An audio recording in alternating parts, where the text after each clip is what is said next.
Jesse, did you know I know you?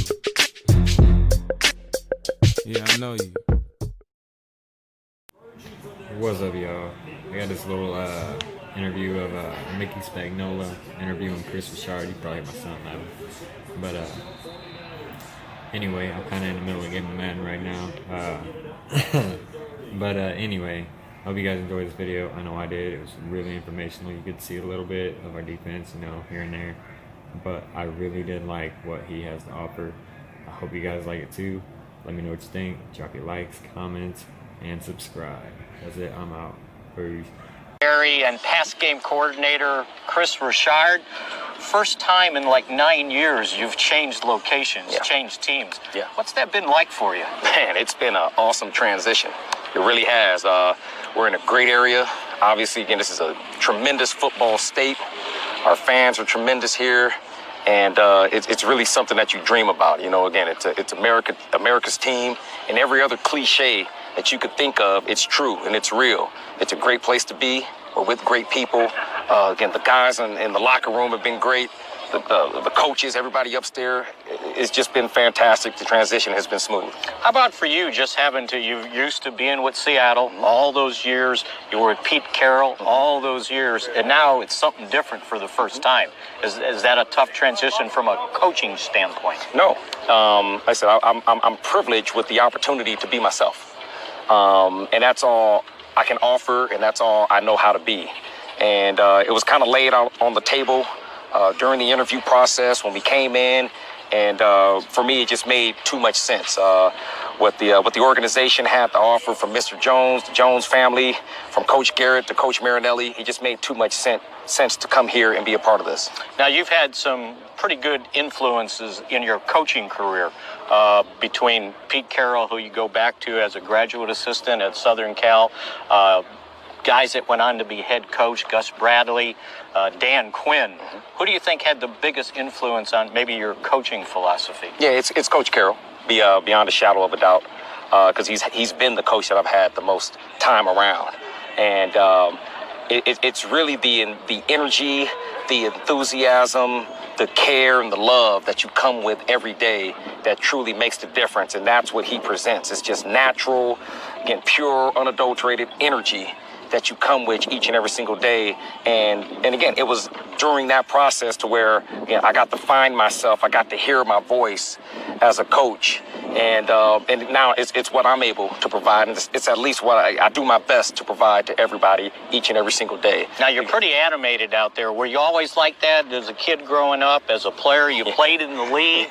Or is it something you said, if I'm going to coach, this is the way I got to be? Yeah, well, coaching is a bit different from playing.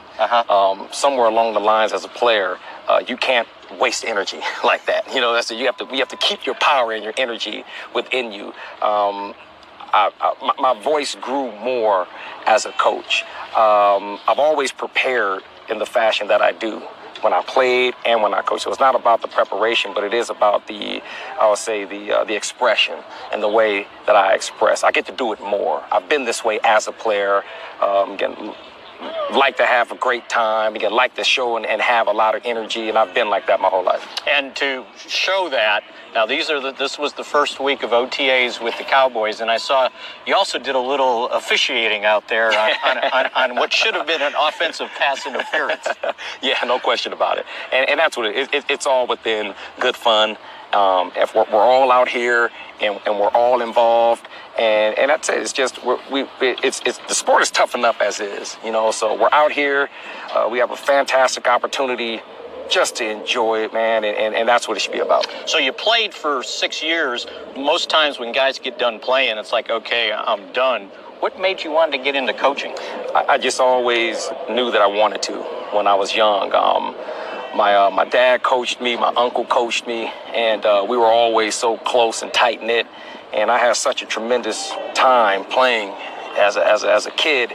And by the time I got to high school and moving on into college, I just knew that it was going to be the next step for me. I just always wanted to be able to provide that type of experience that I had. And one of your philosophies, I think, that have stuck out is you kind of like larger cornerbacks. What made you come to that conclusion? Well, we wear on you.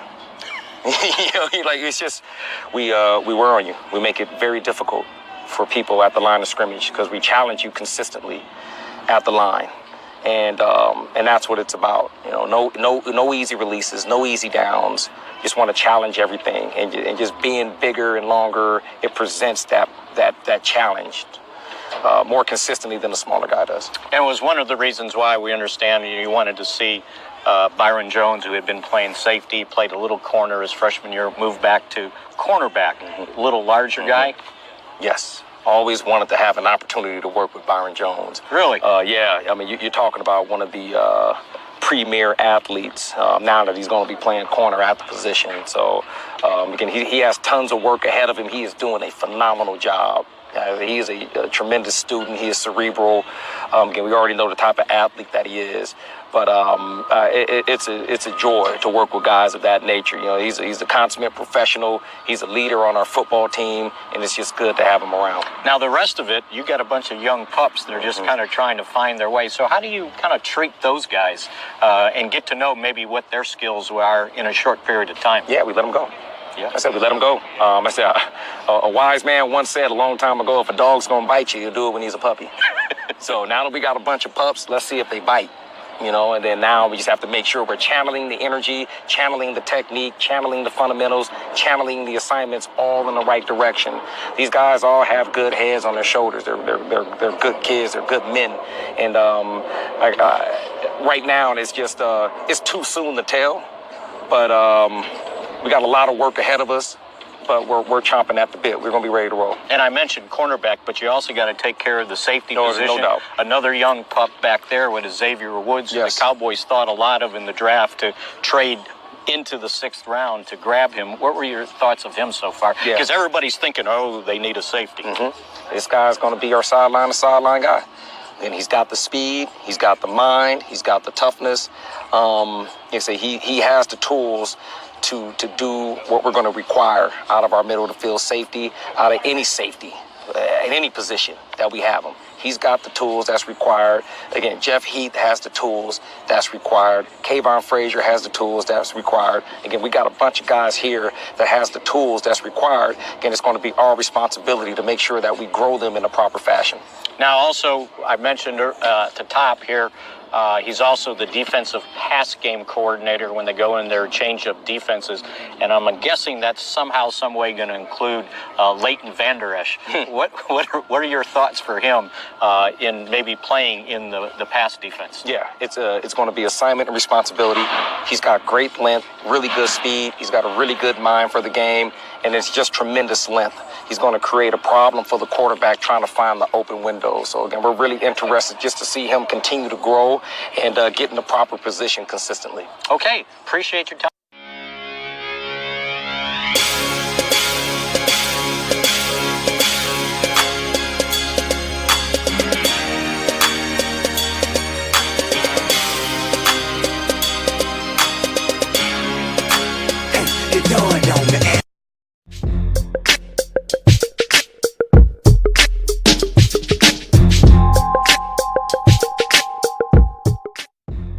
Bitch, I see you.